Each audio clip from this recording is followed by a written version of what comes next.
नमस्कार दोस्तों, मैं इकनेश। आप देख रहे हो इकनेश का पन्ना।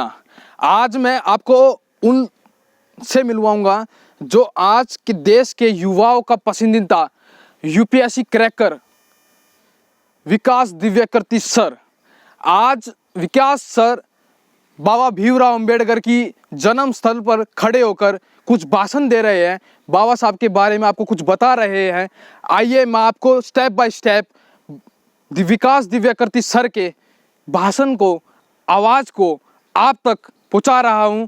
आप देखते रहिए इकनेश का पन्ना। विकास सर ने बोला, अगर आज बाबा साहब ना होते, फूले ना होते, बुद्ध ना होते, कबीर ना होते, तो आज हम यहाँ खड़े ना होते, चैन की सांस नहीं ले पा रहे होते।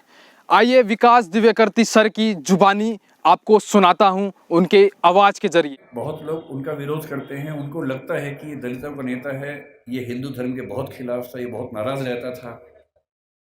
लेकिन उन्होंने उन परिस्थितियों को, उस बैकग्राउंड को देखा नहीं जो आज मैं आपसे डिस्कस करूंगा। आपने सुना होगा ज़रूर, नहीं सुना तो आप सुन लीजिए और फिर तुलना कीजिए कि आज आप जहां हैं क्यों वहां हैं।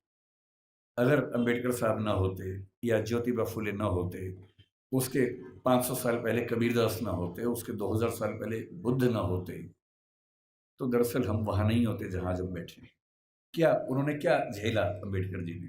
बाबा साहब का जब स्कूल में एडमिशन मिला, बाबा साहब का जब स्कूल में दाखिला मिला, तो जब बाबा साहब स्कूल में जा रहे थे तब उनकी माता श्री यानी कि भीमा बाई, उन्होंने स्कूल में जाने से पहले बाबा साहब को क्या बोला, आइए सुनते हैं। जब वो 6 साल के हुए, यहीं पैदा हुए, यही उनका घर है, मुझे बताया गया इसी घर में उनका जन्म हुआ। आप लोग कितने सौभाग्यशाली हैं कि आप यहाँ आते हैं, मैं तो पहली बार जीवन में आया हूँ। तो जब वो पैदा हुए इसी जगह है, क्योंकि उनका सौभाग्य था कि वो एक सूबेदार के बेटे थे, इसी सेना में काम करने वाले। वो जिस समाज में थे उस समाज के बच्चे स्कूल में नहीं पढ़ते थे, उनको पढ़ने की अनुमति नहीं थी। पर क्योंकि वो सूबेदार के बेटे थे, और सूबेदार एक कमीशन पद होता है सेना में, बड़ा पद होता है, तो इतना हो गया कि उनको स्कूल जाने का मौका मिल गया। तो उनकी माता जी ने, भीमा बाई जी ने कहा कि देख बेटा, स्कूल जा रहा है, पहले ही समझा रही हूँ, बहुत बुरे अनुभव होंगे, लड़ना मत, झगड़ना मत, विद्रोह करके छोड़ मत देना, क्योंकि पढ़ाई करोगे वो अकेला रास्ता है कि कुछ बड़ा कर पाओगे जीवन में, वरना कोई दूसरा रास्ता नहीं। इस बात को उस छोटे से बच्चे ने मन में बिठा लिया।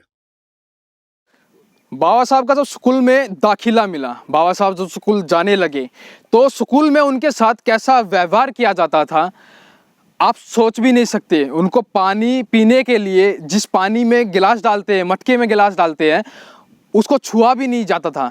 अगर वो छू लेते थे तो उनको इतनी पिटाई लगती थी, आप सोच भी नहीं सकते। बाबा साहब ने क्या क्या सहा है। बाबा साहब को बैठने की जगह नहीं दी जाती थी। बाबा साहब घर से एक एक चटाई लेके जाते थे जो बैठने की होती, धरती पे बिछाने की, बाबा साहब वहाँ बैठते थे। जहाँ लोग अपनी चप्पल जूते उतारते थे, बाबा साहब वहाँ बैठकर पढ़ते थे। आप सोच भी नहीं सकते विकास दिव्यकृति सर ने कैसे अपने विचारों के जरिए लोगों तक बाबा साहब की बातें पहुँचाई। आइए आप तक मैं विकास सर की जुबानी बाबा साहब की जीवन कथा आप तक सुना रहा हूँ। वो स्कूल गया, उस स्कूल में पहली बार कोई ऐसा बच्चा आया था जो समाज के अछूत कहे जाने वाले समुदाय का हिस्सा था। जो बाकी बच्चे थे बुरे नहीं थे, पर वो भी अपने अपने घर से सीख रहे थे, अपने समाज से सीख रहे थे। उनको ये पता था कि ऐसे बच्चों के साथ नहीं बैठना है, दूर रहना है। तो व्यवस्था हुई कि वो स्कूल में क्लास के सबसे अंत में, जहाँ सारे बच्चों के जूते चप्पल रखे हैं, उसके पड़ोस में एक दरी छोटी सी बिछा के बैठेंगे, और दरी भी खुद लेके आएंगे ताकि स्कूल में कोई और व्यक्ति अपवित्र ना हो। अब सोच के देखिए, इमेजिन कीजिए उस बच्चे की हालत कि एक बच्चा है, अपने घर से दरी लेके आता है, क्लास के अंत में जहाँ जूते चप्पल रखे हैं उसके पास में बिछाता है, बैठता है, बाद में लेके जाता है, उसके साथ कोई खाना भी नहीं खाता है, तो वो दीवार की तरफ चेहरा करके अपना भोजन करता है जो घर से लेके आया था। उसको पानी पीने की अनुमति नहीं है। आपने ये सब नहीं झेला होगा, उस बच्चे का सोचिए। ये आज से केवल और केवल 110 साल पहले की बात मैं कर रहा हूँ, बहुत पुरानी बात नहीं है, 115 साल पहले की बात। उस बच्चे को पानी पीना है और स्कूल में पानी की एक ही व्यवस्था है कि जो पानी का नल है या घड़ा है उसे वो नहीं छू सकता। तो एक चपरासी है जो उसको दूर से पानी देगा तो वो पिएगा, वो घड़ा नहीं छू सकता है। और ये बात कोई और नहीं कहा है, डॉक्टर अंबेडकर ने खुद अपनी आत्मकथा लिखी है। वो उस समय छप नहीं पाई थी, छपी 1990 के आसपास है। अंग्रेजी में उस आत्मकथा के कुल 6 अध्याय हैं। उसका नाम है वेटिंग फॉर ए वीजा। ये उन्हीं की पुस्तक है। उसमें केवल 6 अध्याय हैं, जिनमें से 4 अध्यायों में उन्होंने अपने अनुभव बताए हैं और 2 में बाकियों के अनुभव बताए हैं। और जो पहला अनुभव है वो यही अनुभव है। इतने बुरे अनुभवों से गुजरने के बाद इस व्यक्ति को गुस्सा क्यों नहीं आएगा? इस व्यक्ति के अंदर नफरत पैदा क्यों नहीं होती? ज्योतिबाई फुले जिन्होंने भारत में पहला स्कूल खोला और आज उस स्कूल की जो हालत है वो एक खंडर बन चुकी है। लिंग और जाति के आधार पर भेदभाव ना करते हुए जो लोगों को एक समान दर्जा दिलाने के लिए जो स्कूल खोला और खासकर महिलाओं के लिए, लड़कियों के लिए जो आगे बढ़ी है, जो स्कूल खोला है, आज उस स्कूल की हालत ऐसी खंडर हो गई है। विकास सर के जरिए, विकास सर की जुबानी, आइए मैं आप सबको सुनाता हूँ। ऐसा ही था 1848 में ज्योतिराव फूले के साथ। फूले अंग्रेजी माध्यम से पढ़े हुए व्यक्ति थे और जब पढ़ाई खत्म हुई उनकी 1847 में, 1848 में उनके एक मित्र ने, जो कि उच्च जाति का था, कहा कि मेरी शादी है तो मेरी शादी में आना। इनको भी लगा ठीक है चलता हूँ, उसी शादी में चले गए। उस शादी में वो गए और दूल्हे के माता पिता ने जैसे ही देखा कि एक अवर्ण व्यक्ति विवाह में आ गया है, इतना खराब से उनको लताड़ा, इतना अपमान किया। और ज्योतिराव फूले कहते हैं कि वही मेरा टर्निंग पॉइंट था। मुझे इस अपमान और इस जिल्लत से सिर्फ खुद को नहीं, अपने समाज के हर व्यक्ति को बाहर निकालना था। और इसलिए 1848 में उन्होंने पहली बार लड़कियों का स्कूल खोला, अपनी पत्नी को पढ़ाया, देश के इतिहास में पहली बार लड़कियों की पढ़ाई लिखाई की व्यवस्था की। आज ये जो बच्चियां बैठी हैं, अगर फूले न होते तो आज आप घर के अंदर चौका कर रही होती, चूल्हा चौका कर रही होती, यहाँ ना बैठी होती। इसलिए जिन व्यक्तियों की वजह से हम अच्छा जीवन जी रहे हैं, उनके प्रति कृतज्ञ होना हमारा धर्म है, हमारी जिम्मेदारी बनती है। बाबा साहब ने पुरुष और महिला में कोई भेद ना करते हुए नेहरू जी, जो उस समय देश के प्रधानमंत्री थे, उनसे रिक्वेस्ट की कि यूनिफॉर्म सिविल कोड लागू किया जाए। जब नेहरू जी ने इस पर सोच विचार किया और मना किया बाबा साहब को, तो बाबा साहब ने, जो उस समय देश के कानून मंत्री थे, उस पद से बाबा साहब ने इस्तीफा दिया। ऐसा क्यों किया बाबा साहब ने? विकास दिव्यकृति सर के जरिए मैं आपको सुनाता हूँ। जब भारत का संविधान बना, उन्होंने बहुत जिद की, और ये बात 1935-36 से ही शुरू हो गई थी, आज़ादी की बात तक चलती रही, कि महिलाओं को बराबरी मिलनी चाहिए और महिलाओं को बराबरी देने के लिए यूनिफॉर्म सिविल कोड का आना बहुत ज़रूरी था, जिसको आजकल हम बोलते हैं समान नागरिक संहिता। ये यूनिफॉर्म सिविल कोड आज सरकार कह रही है कि हम लेके आएंगे। ये जिद जिस व्यक्ति की थी वो डॉक्टर अंबेडकर थे।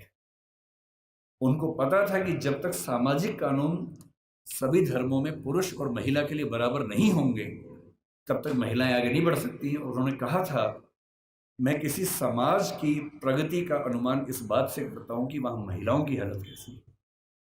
अगर महिलाएं पढ़ी लिखी नहीं है, वो घर के अंदर बंद है, तो समाज कैसे प्रगति करेगा? वो नेहरू जी से लड़ गए। जिस सरकार में वो कानून मंत्री थे, 1946 से 51 के बीच का जो दौर था, उन्होंने नेहरू जी से, जो प्रधानमंत्री थे, खूब झगड़ा किया कि यूनिफॉर्म सिविल कोड आप लेके आइए।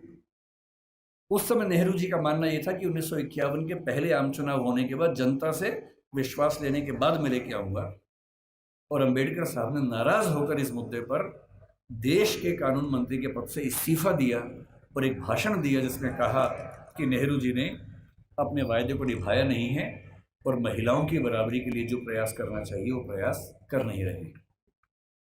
और फिर 1956 में उनकी मृत्यु होने से 1 साल पहले, 1.5 साल पहले, जो हिंदू कोड बिल था, Hindu code bill uniform civil code का एक बड़ा हिस्सा था जो हिंदू समाज के बारे में था, उसको 4 कानूनों के रूप में नेहरू जी ने पारित करवाया, जिसमें से एक हिंदू मैरिज एक्ट है, एक हिंदू सक्सेशन एक्ट है। और यदि आज हिंदू समाज की महिलाओं को वो सारे अधिकार मिल पाए हैं जो हिंदू पुरुषों को मिलते हैं, तो उसके पीछे जिम्मेदार सबसे बड़ा यदि कोई व्यक्ति है तो वो डॉक्टर अंबेडकर है। इसलिए भारत की महिलाओं को, आप जिस भी धर्म को मानते हो, मुस्लिम समाज पर यूनिफॉर्म सिविल कोड उस समय लागू नहीं करवा पाए वो, अब शायद वो भी होगा। और किसी भी समाज हो, हिंदू समाज हो, मुस्लिम समाज हो, कोई भी समाज, यदि उस समाज की महिलाओं के साथ बराबरी नहीं है तो राज्य की जिम्मेदारी बनती है कि वो कानून बनाकर बराबरी लाए। और ये विचार मुख्य रूप से अंबेडकर जी का ही था, जिसकी वजह से आज हम यहाँ खड़े। जैसा कि आपने विकास दिव्यकृति सर की मुँह जबानी जो बातें सुनी, डॉक्टर BR अम्बेडकर संविधान रचयिता, आपको ये बात कैसी लगी? और कमेंट में मेरे को ज़रूर बताइएगा। मैं आपके कमेंट का हर एक कमेंट का रिप्लाई ज़रूर दूंगा। और देश बढ़ रहा है, आप भी बढ़िए। इस अंधविश्वास से पीछा छोड़कर अंबेडकर की राह पर चलिए, अंबेडकर को समझिए। मैं किसी धर्म से कोई दुश्मनी नहीं रखता हूँ, लेकिन बाबा साहब को मैंने भी पढ़ा है, आप भी पढ़िए। आपको एक ऐसी शिक्षा मिलेगी जो आपके किसी भी धर्म ने, किसी भी शिक्षक ने, किसी भी माता पिता ने नहीं दी होगी। आप एक बार मेरे कहने से भारत के संविधान रचयिता की बुक भारत के संविधान को पढ़िए। धन्यवाद।